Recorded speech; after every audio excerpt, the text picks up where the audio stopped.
Nicomedes Marquez Joaquin was a Filipino writer and journalist best known for his short stories and novels in the English language.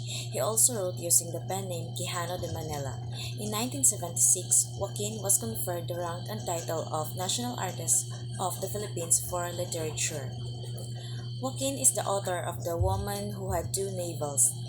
This novel entails Philippine patriotism and manhood. Filipino readers consider this novel as one of the Philippine classic books.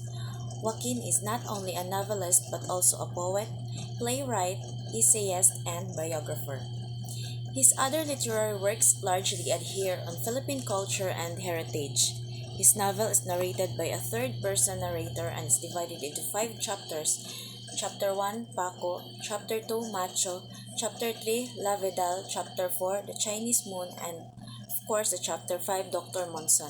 This novel recounts the story of Connie Escobar, an elite woman who is hallucinating and deeming that she has two navels. She holds a supposition that she can only be mended by an aberrant person. With her eccentric endeavor, she consulted a horse doctor instead of a medical practitioner. This certain scenario provokes textual ambiguity.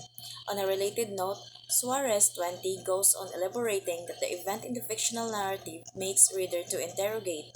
Why does she consult a veterinarian when she is not an animal? One of the characteristics of this book, which reviewers and critics will consider its downside, is the author's characterization of the protagonist. Bernard infers that the hallucinating demeanor of the main character leads to the deformation of physiological vantage of the story. For Pablo, this novel, on the other hand, is a vivid picture of moral decadence. Although most of his masterpieces are written in English language, he still writes with local color. He makes his novel a clear-cut reflection in the tradition, belief, and dialect of the Filipinos.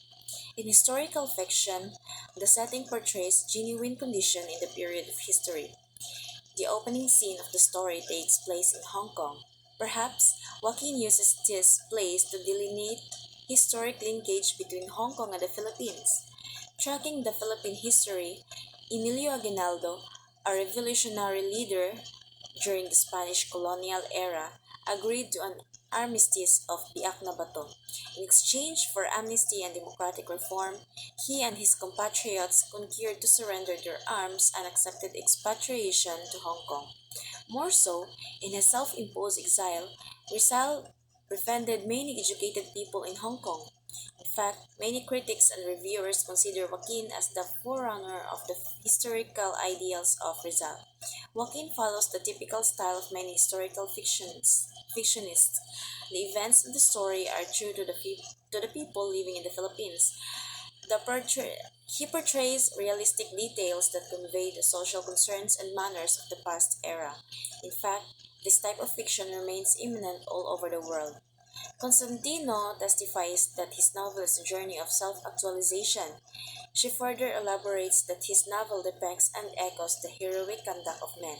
In historical fiction, in addition, the plot of the story is based on a genuine event in the period of history. The scenario when Connie comes to visit an extraordinary person to surgically remove her second navel limns local identity and reality. Connie's bearing Filipinos tend to pamper and gamble on speculative things. In fact, the colonial mentality is still very influential to the psyche of the Filipinos. This mentality resembles and interconnects with the disposition of the lead character. Like Connie, most of the Filipinos, if not all, deem that a foreign medical doctor is better than the local one. There are external and internal conflicts of Joaquin's masterpiece, which mirror the typical dilemma of an ordinary Filipino.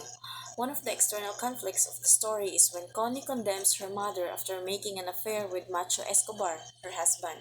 She is also ashamed with her father's ill demeanor. According to some critics, her troubled youth triggers her hallucination.